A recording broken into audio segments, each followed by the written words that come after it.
ఆ రోజు ఎన్టీఆర్ గారిని ఆయన వ్యక్తిత్వాన్ని హననం చేయటానికి ఆయన నగ్నంగా ఉండేటువంటి కార్టూన్లు వేయించాడు. అదేవిధంగా ఆయన ఉమనైజర్ అని చెప్పి చిత్రీకరించాడు. ఆయన ఈనాడు పత్రికలో ఏబిఎన్లో ఇష్టం వచ్చినట్టుగా ఎన్టీఆర్ని ఒక స్త్రీలోలుడుగాను పనికిరాని వాడిగా చేసి తను చివరికి వెన్నుపోటు పొడిచి ఎన్టీఆర్ గారిని మరణానికి గురయ్యేట్టు చేసి అధికారం సంపాదించాడు. ఇంత దగుల్బాజీ రాజకీయాల్ని ఈ ప్రపంచ చరిత్రలో, ఎందుకంటే జార్జ్ చక్రవర్తి రష్యా నిరంకుశ విధానాలని చదువుకున్నాం మనం పుస్తకాల్లో, కానీ ఈరోజు ప్రత్యక్షంగా ఈ ఆంధ్రప్రదేశ్లో మేము ముఖ్యమంత్రి అని కూడా అనలేను. ఎందుకనంటే ఇతను ప్రజాభిమానంతో ప్రజాస్వామ్య పద్ధతిలో ఎన్నికైన ముఖ్యమంత్రి కాదు. కేవలం ఈవీఎంల ద్వారా మోసంతో దగా విధానాలతో ముఖ్యమంత్రి అయ్యాడు గనక అతను ముఖ్యమంత్రి అనే పదానికి కూడా అర్హుడు కాదు. అతను ఒక నీచమైన, ఒక డర్టీ పొలిటీషియన్, చెప్పాలి అంటే ఒక పనికి మాలినటువంటి ఒక చెత్త రాజకీయవేత్త. కానీ ఎప్పటికప్పుడు అతను నీచమైన రాజకీయాలతో అధికారానికి వస్తూనే ఉంటాడు. ఈసారి వచ్చి 100 రోజుల పాలనలో ఏం చేసేయాడయ్యా అంటే ఒక 50 రేపులు ఇతని పరిపాలనలో జరిగింది. ఈ 100 రోజుల పాలనలో జరిగినటువంటి చూస్తే ఒక 50 రేపులు జరిగినాయి. ఆడపిల్లల మీద ఎన్ని అఘాయిత్యాలు, ఒక్కదానికి కూడా ఎంక్వైరీ లేదు, అసలు కేసులే మాఫీ, ఎవరిని అరెస్ట్ చేసింది లేదు. అదేవిధంగా మరి ఇది ఆత్మహత్యలకు ఎంతమందిని పురికొల్పారో చూసాము.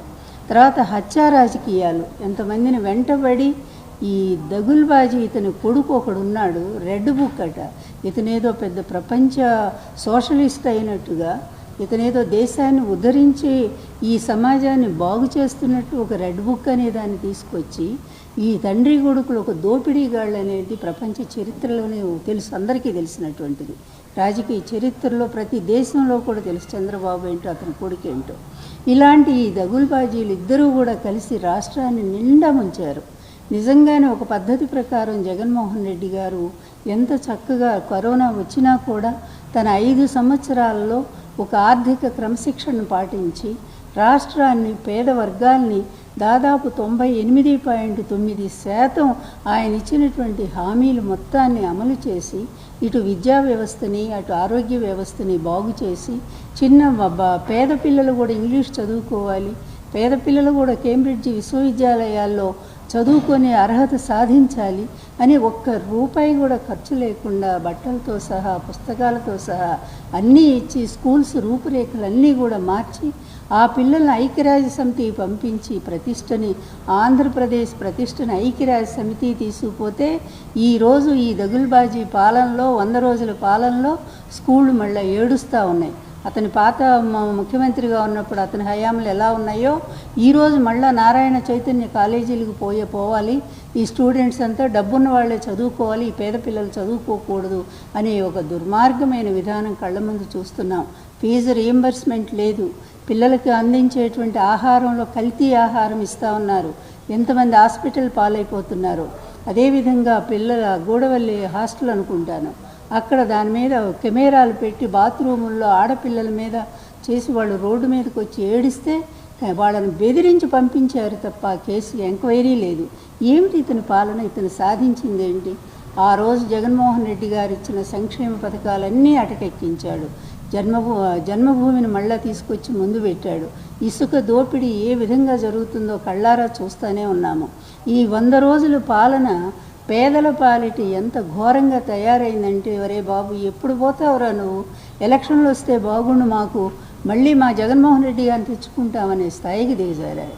ఇక ఇతను ఇంకొక నైత్యం ఏంటంటే, ఇంకొక నీచమైన రాజకీయ స్వభావం, ఎప్పుడూ కూడా ఇతరుల మీద నిందలు వేస్తూనే ఉంటాడు. ఆ రోజు నా మీద అట్లాగే వేశాడు, సరే నాది పక్కన పెడదాము. తర్వాత అతను పబ్బం గడుపుకోవటానికి, అతని హెరిటేజ్ను పెంచుకోవటానికి చిత్తూరు డైరీని నాశనం చేశాడు, విజయపాప మిల్క్ని నాశనం చేశాడు తన హెరిటేజ్ను పెంచుకోవటం కోసం. ఆ విధంగా తన స్వార్థం కోసం ఇతరులను ధ్వంసం చేయటంలో నంబర్ 1 క్రిమినల్ ఎవరంటే చంద్రబాబు నాయుడే ఈరోజు. తర్వాత అధికారం ఎందుకంటే ఇతనికి డబ్బును సంపాదించడానికి, సంపాదించిన డబ్బుతో వ్యవస్థలను మేనేజ్ చేయడానికి అన్ని పార్టీలను మేనేజ్ చేసుకుంటాడు. మళ్ళీ ఎలక్షన్ వచ్చేసరికి ఎవరో ఒకళ్ళు కాళ్ళు పట్టుకుంటారు, అధికారంలోకి వస్తాడు. ఇంత నీచమైన పొలిటీషియన్ మనం చరిత్రలో చూసాన, ఏమాత్రం విలువలు లేనటువంటి వ్యక్తి అన్నిటినీ మించి ఇన్ని రకాలుగా జగన్ జైలుకు పంపించిన దగ్గర నుంచి ఇప్పటి వరకు కూడా జగన్ మీద సాధిస్తున్నటువంటి అతను దురాగతాలు ఎన్నని చెప్పాలి మేము. ఆ గవర్నమెంట్ జగన్మోహన్ రెడ్డి గారి ప్రభుత్వంలో ఆయన మీద నిందలు వేయటం, అదేవిధంగా ఆ పార్టీ వాళ్ళని చంపటం, ఆ పార్టీ కార్యకర్తల మీద అఘాయిత్యాలు చేయటం, అదేవిధంగా ఇప్పుడు తన పరిపాలన వచ్చిన తర్వాత కూడా వెంటాడి వైఎస్ఆర్ పార్టీ వాళ్ళని చంపటం, వాళ్ళ ఆస్తులను ధ్వంసం చేయటం లేదా ఆస్తుల్ని స్వాధీనం చేసుకోవటం, ఇంత దరిద్రపు తండ్రి కొడుకులు కలిసి పరిపాలన ముంచేశారు అనేది చెప్పక తప్పదు. అదేవిధంగా కృష్ణా జిల్లా మన విజయవాడ మునిగిపోయినటువంటి చూస్తే ఎంత ఘోరం అంటే అది మానవ తప్పిదం. అందులో స్వయంగా చంద్రబాబు నాయుడు తన కరకట్ట నివాసాన్ని కాపాడుకోవటం కోసం అక్కడ బుడమేరు నీటిని 11 గేట్లు కూడా వదిలేసి విజయవాడ ప్రజలను ముంచి దుర్మార్గం, ఇంతకంటే దుర్మార్గుడు ఈ చరిత్రలో ఎప్పుడైనా మనకు కనిపించింది ఆ పాత్ర? రావణాసురుడు, కీచకుడు వీళ్ళంతా, లేకపోతే హిరణ్యకశిపుడు, హిరణ్యాక్షుడు వీళ్ళని రాక్షసులు అనుకుంటాము. కానీ వాళ్ళు ఒక సిద్ధాంతం కోసం ఆ రోజు వాళ్ళు పోరాడారు. ఇతనికి ఏ సిద్ధాంతమైనా ఉందా? ఉంది ఒక సిద్ధాంతం ఏంటంటే అవినీతిలో డబ్బు ఎంతైనా సంపాదించుకోవాలా, అమరావతిలో తన కమ్మ సామ్రాజ్యాన్ని ఏర్పాటు చేసుకోవాలా, దానికోసం రాష్ట్ర ప్రజలను ముంచాలా, రాష్ట్రంలో వచ్చే ఆదాయం అన్నీ కూడా అతను ప్రామిస్ చేసినాయే కదా. ఎలక్షన్స్ ముందు అమ్మఒడి ఎంత ఇస్తానన్నాడు? నీకు 5,000, నీకు 15,000, నీకు 15,000, అందరూ ఒక పెద్ద జోగ్లాగా అయిపోయింది ఈరోజు. అట్లా అంత ప్రామిస్ చేసినటువంటి వ్యక్తి ఎన్ని పథకాలు, మళ్ళా అంతకుముందు 300 అంటే ఈసారి 600 ఇచ్చాడు. కానీ ఈరోజు ఒక్కటైనా అమ్మఒడిపోయింది. అదేవిధంగా ఇది వాలంటీర్ వ్యవస్థ, ఎంత చక్కగా వాలంటీర్లు ఇంటికెళ్ళి సేవ చేసేటువంటి ఆ సేవా దళాన్ని కూడా మోసం చేశాడు. అంటే ప్రజలను మోసం చేయటమే. ఈ విధంగా ఈరోజు కష్టాల్లో ఉండేటువంటి విజయవాడ ప్రజలందరినీ కూడా నీటిలో ముంచాడు. ముంచటమే కాదు, వాళ్ళు ఏ విధంగా కూడా ఆదుకోలేదు. 100 ఏళ్ల తన వైఫల్యాలను కప్పిపుచ్చుకోవటం కోసం ఈరోజు మళ్ళీ జగన్ మీద ఏం నిందేస్తే బాగుంటుందా అని చెప్పి అతను ఆలోచిస్తూ ఉన్నాడు. ఎందుకంటే ఇప్పటివరకు అన్నీ నిందలే, ఎక్కడ ఏం జరిగినా కూడా జగన్మోహన్ రెడ్డి తన హయాంలో అన్నీ దొరికిపోవటమే. ఎందుకంటే దేనికి ఎంక్వైరీ లేదు. సోషల్ మీడియా వచ్చినందువల్ల ఈరోజు వాస్తవాలన్నీ బయటకు రావడంతో వెంటనే నోరు మూసుకుంటా ఉన్నాడు. అయినా సిగ్గులేదు, మళ్ళీ వెంటనే ఇంకొకటి సృష్టిస్తారు. ఏదంటారే, బట్టగాల్చి ముఖం మీద వేస్తే అది తుడుచుకోవడానికి వాళ్ళకి చాలా రోజులు పడుతూ ఉంటుంది ప్రత్యర్థుల మీద. విజయసాయిరెడ్డి గారి మీద కానీ, సజ్జల గారి మీద కానీ, లేకపోతే ఇంకా పార్టీలో ఉండే రోజా గారు కానీ, ఇంకా ఇలాంటి వ్యక్తులు అందరి మీద ఏదో ఒక నింద వేయటం, వేసిన తర్వాత పాపం వాళ్ళేం బాధపడుతూ ఉంటాము. అందువల్ల కానీ ఇన్ని పాపాలకు మూలం ఎవరంటే అతను కొడుకే. ఇప్పుడు చెప్పాలి అంటే ఇతనికంటే అవినీతిపరుడు, ఇతనికంటే దురాచారుడు. ఎందుకంటే ఇతను ఎంత పెద్ద ఉమనైజరో నాకు తెలుసు, అది ఎన్టీఆర్ గారికి తెలుసు. ఎంత బాధపడ్డారో ఆ రోజుల్లో ఎన్టీఆర్ గారు, అది నేను ఇప్పుడు చెప్పలేను. ఏనాడు నేను వ్యక్తిగతంగా ఎవరిని విమర్శించలేదు. కానీ దుర్మార్గుడు ఈరోజు దేవుడితో ఆటలాడుతూ ఉన్నాడు, భగవంతుడితో.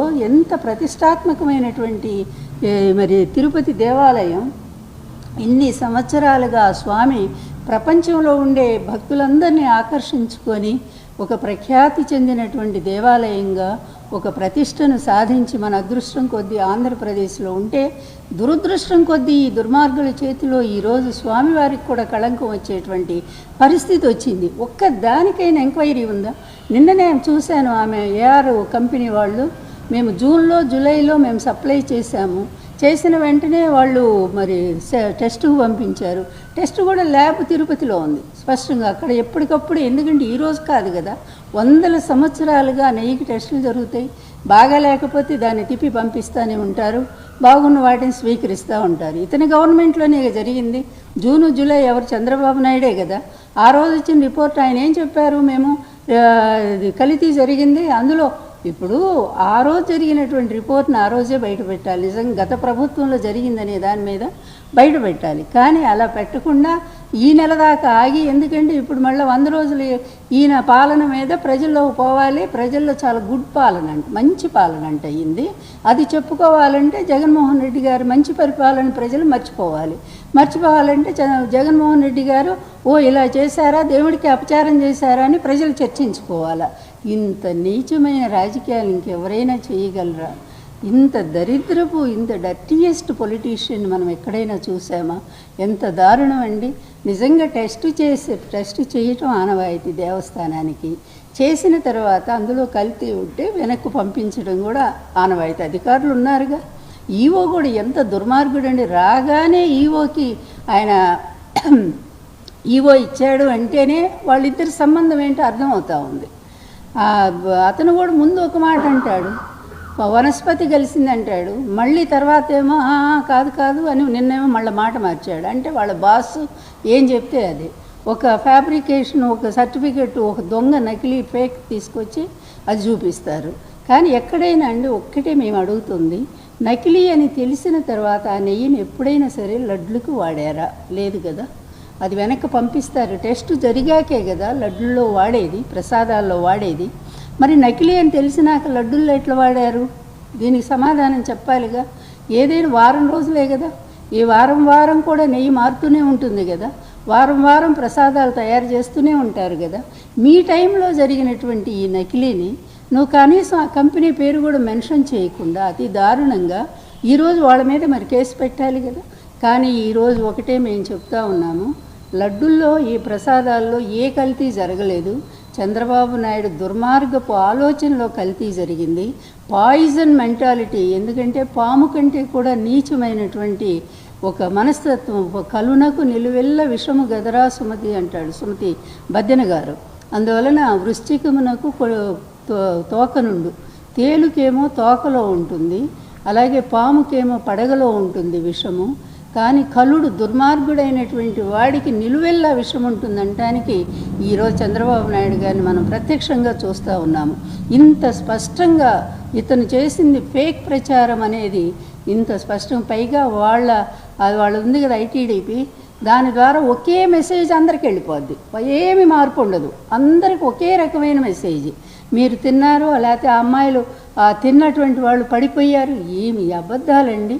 కానీ ఒక్కటి అతను మర్చిపోతూ ఉన్నాడు, ఒక విలువ, ఒక గొప్ప వ్యవస్థని నీ దుర్మార్గమైన రాజకీయం కోసం, నీ నీచమైనటువంటి నిన్ను నువ్వు కప్పిపుచ్చుకోవటానికి జరిపేటువంటి వ్యవహారం కోసం ఈరోజు ఒక గొప్ప సంస్థ, గొప్ప వ్యవస్థ స్వామివారిని కూడా ఈరోజు నువ్వు వివాదాల్లోకి లాగావే. ఈ లడ్డూ ప్రసాదాన్ని నువ్వు విమర్శించడం ద్వారా, దాంట్లో ఏదో కలిసింది జంతువులది, యానిమల్ ఫ్యాట్ అని చెప్పడం ద్వారా మొత్తం ప్రసాదానికి అలాగే దేవుడికి కూడా మచ్చ వస్తుందనేటువంటి విషయాన్ని కూడా మర్చిపోయి, ఎందుకంటే ఇతని నైజమే అది. మీకు గుర్తుందో లేదో, ఫస్ట్ అతను ముఖ్యమంత్రి ఎన్టీఆర్ని వెన్నుపోటు పొడిచి ముఖ్యమంత్రి అయినప్పుడు అసెంబ్లీలో అతను ఏం చెప్పాడు, నాకు ఏ దేవుడి మీద నమ్మకం లేదు, నాకు నా కృషి మీదే నమ్మకం, నేను కష్టపడి పనిచేస్తాను, నేను పైకి వస్తాను, అంతే తప్ప నేను ఎవరిని నమ్మను, నాకు ఏ సెంటిమెంట్స్ లేవని చెప్పినవాడు. మరి జగన్మోహన్ రెడ్డి గారు ముఖ్యమంత్రిగా ఉన్నప్పుడేమో హిందూ దేవుళ్ళు వాళ్ళ అన్యాయం అయిపోతున్నారు. నిజానికి ఎవరి టైంలోనండి దేవాలయాలను కూలగొట్టింది? 50 దేవాలయాలను కూలగొట్టిన ఘనుడు ఇతను కదా. ఇతనికి మతం మీద అభిమానం ఉందా? బూటుకాళ్ళతో మరి పుష్కర స్నానాలు చేసింది ఎవరండి? ఇతను కాదా? పుష్కర స్నానాల్లో 20 మందిని చంపి పొట్టను పెట్టుకున్నటువంటి దుర్మార్గుడు ఇతను కాదా?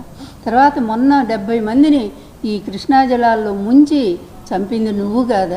నువ్వు వస్తేనే వినాశనమే రాష్ట్రానికి, నువ్వు వస్తేనే ప్రజానాశనమే అవుతుందే, నువ్వెక్కడికి వెళితే అక్కడ జనాలు చచ్చిపోతూ ఉన్నారు. ఇలాంటి దరిద్ర పాదం మళ్ళీ ఆంధ్ర రాష్ట్రంలో అడుగుపెట్టింది ఏంటనేది ప్రజలందరూ కూడా బాధపడుతున్నారు. ఈరోజు భగవంతుడిని కూడా నువ్వు నీ నీచ రాజకీయాల కోసం ఆ దేవుణ్ణి కూడా వాడుకోవటం ఉంది. ఇది నేను అనుకోవటం ఇది పరాకాష్ఠ స్థితి చంద్రబాబు. ఇక లాస్ట్ నీకు దేవుడిచ్చినటువంటి ఇది అవకాశం, నువ్వు దాన్ని కూడా కోల్పోయావు. ఎక్కడో 75 ఏళ్ల వయసు వస్తే ఓ పరిపక్వత వస్తుంది, ఒక మెచ్యూరిటీ వస్తుంది. ఆ మెచ్యూరిటీతో ఇంకా ఏదో మంచి చేద్దాము ఈ సమాజానికి, ఇక లాస్ట్ అవకాశం నాకు ఇది, ఎప్పుడు పోతానో తెలియదు. ఎందుకంటే ఆయన కోర్టుకి ఇచ్చి నువ్వు చూడండి 100 ఉన్నాయి, ఆయన అన్ని రోగాలే ఉన్నాయి, అందులో ఎప్పుడు పోతానో తెలియదు. కనుక ఇప్పుడైనా మంచి చేద్దామని ఆలోచన లేకుండా ఇంత నీచానికి దిగజారుతున్నావే. ఇంకా నిన్ను దేవుడు ఎట్లా క్షమిస్తాడయ్యా? క్షమించడు, ఎవ్వరూ కూడా క్షమించలేరు నిన్ను. ఇది ఎంత పరాకాష్ఠ స్థితి, నీ పాపానికి ఇది పరాకాష్ఠ స్థితి. దేవుణ్ణి అపహాస్యం చేశావు, దేవుడి ప్రసాదాన్ని భంగపరిచావు. ప్రపంచవ్యాప్తంగా వీళ్ళు ఐటీడీపీ వాళ్ళు మొత్తం ఎక్కడెక్కడికో పంపించారు, చైనా పంపారట, పాకిస్తాన్ పంపించారట, అక్కడేం పని అండి? అంటే మీరెవరు కూడా రావద్దని చెప్పటమా? తిరుపతి దేవస్థానానికి రావద్దు, ఆ ప్రసాదం తినొద్దని చెప్పటమా? ఇంత పాపిస్ట్ వాళ్ళు ఎవరైనా ఉన్నారా అండి? నీ టైంలో జరిగినటువంటి కల్తీ అదేవిధంగా కల్తీ ఉంటే వెనక్కి పంపేటువంటి పద్ధతి ఉన్నటువంటి ఈ తిరుపతి దేవస్థానంలో లడ్డులో ఎట్లా కలుస్తుందండి కల్తీ నెయ్యి? ఇది అబద్ధం కదా? ఇంత అబద్ధాన్ని ప్రసారం చేస్తూ నువ్వు అతి దారుణంగా హిందూ వ్యవస్థని, అదేవిధంగా దేవాలయ వ్యవస్థను కూడా సర్వనాశనం చేస్తున్నటువంటి చంద్రబాబు నాయుడు, నీకు దీనికి పనిష్మెంట్ ఉన్నదా? ఉంటుంది, తప్పకుండా ఉంటుంది. ఏ రూపంలో వస్తుందో అది మేము చెప్పలేం. కానీ కుళ్ళి నువ్వే హీనమైనటువంటి పరిస్థితుల్లో ఈ ప్రజలందరినీ క్షమించమని అడిగే రోజు కూడా వస్తుందని చెప్పి నేనైతే ఆశిస్తూ ఉన్నాను. ఇక నీ బుద్ధి మారదు ఎప్పటికి, ఎందుకంటే పుట్టుకతో పుట్టిన బుద్ధి పుడకలతో కానీ పోదని చెప్పి శాస్త్రం ఉంది.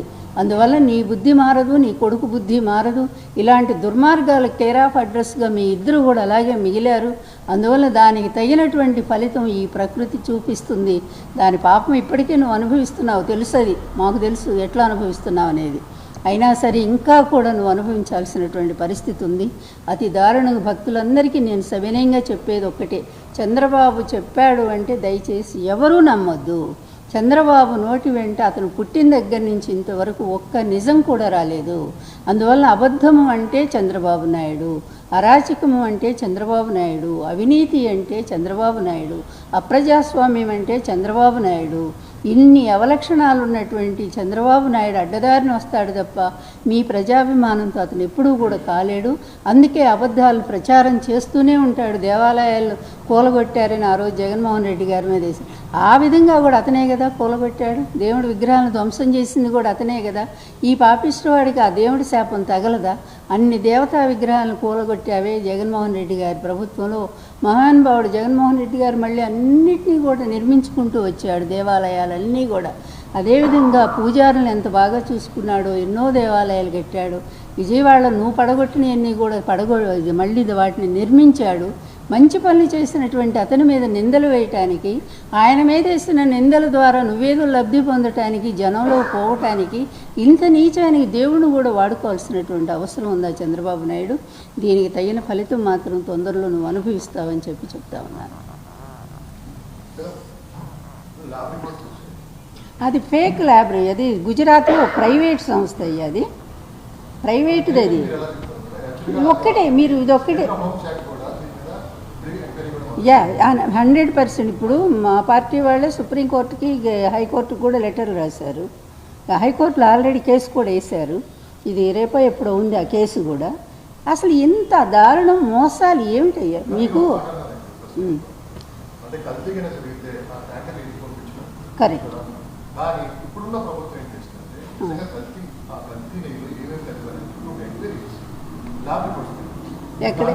ఎక్కడ ఎంక్వైరీ ఎక్కడ బాబు? ఎంక్వైరీ ఎక్కడ?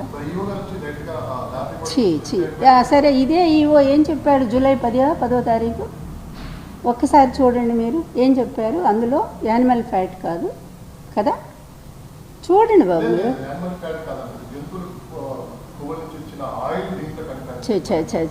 వనస్పతి స్పష్టంగా ఈవో గారు ఫస్ట్ ఇంటర్వ్యూలో ఏం చెప్పారో మీరు చూడండి దయచేసి. జూలైలో ఉంది, చూడండి ఏం చెప్పారు ఆయన.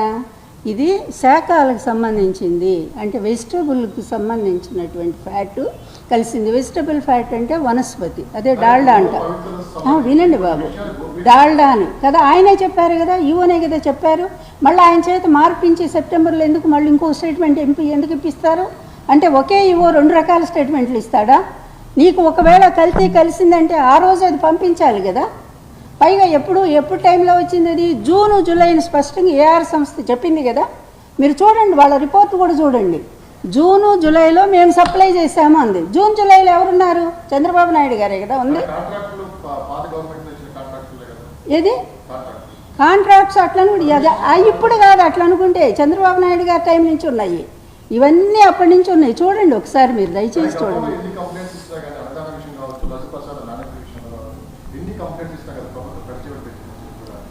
బాబు, భక్తులు ఎవరు కంప్లైంట్ చేశారు? తెలుగుదేశం భక్తులు కంప్లైంట్ చేసి ఉంటారు. మీరు ఒక్కటే, చంద్రబాబు గారి టైంలో తిరుపతి దేవస్థానం ఎలా నడిచింది గతం నుంచి ఒక్కసారి తీయండి. ఎందుకంటే మా టైంలో మాకు తెలుసు, ఎన్టీఆర్ గారు ఉన్నప్పుడు ఎంత అద్భుతంగా దాన్ని నిర్వహించారో. తెలుగు. ఆ తర్వాత చంద్రబాబు నాయుడు గారు వచ్చాక దాని పవిత్రత అంతా పోయింది. అక్కడ లోకల్ గూండాలకి వాళ్ళకి అప్పచెప్పారు, లోకల్ గూండాలకు అప్పచెప్పారు. ఆ పేర్లు ఎందుకులే ఇప్పుడు. ఆ గూండాలంతా దేవస్థానాన్ని ఎంత నాశనం చేశారు, నకిలీ టికెట్లు క్రియేట్ చేశారు, దొంగ ఏది స్మగ్లర్ లాగా తయారైపోయి అసలు భక్తులకు కాకుండా ఎవరెవరికో అమ్ముకున్నారు. చాలా దరిద్రంగా వచ్చింది. దాని మీద అప్పుడు కాంగ్రెస్ వాళ్ళు కూడా ఎంక్వైరీ చేయాలని పట్టుబట్టడం జరిగింది.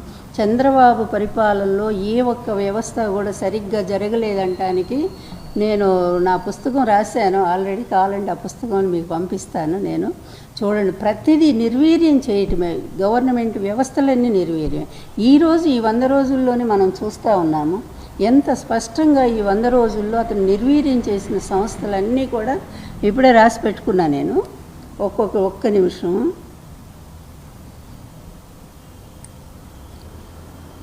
వంద రోజుల్లో 60 రేపులు, విజయవాడలో వరద బాధితులు సహాయ సహకారాలు లేవు, గుడ్లవల్లేరు కాలేజీ మహిళా హాస్టల్ బాత్రూంలో కెమెరాలు పెట్టి 3000 వీడియోలు, అలాగే విశాఖ ఉక్కు తుక్కు కింద చేసి పడేశారు, అలాగే పోలవరం నాశనం అయిపోయింది, అలాగే అమరావతి మునిగిపోకుండా ఉంటాయని ప్రకాశం బ్యారేజ్ టీడీపీ నేత బోట్లతోనే వాళ్ళు గుర్తించారు. ఆ బోట్లు వాళ్ళని తెలిసిందే కదా.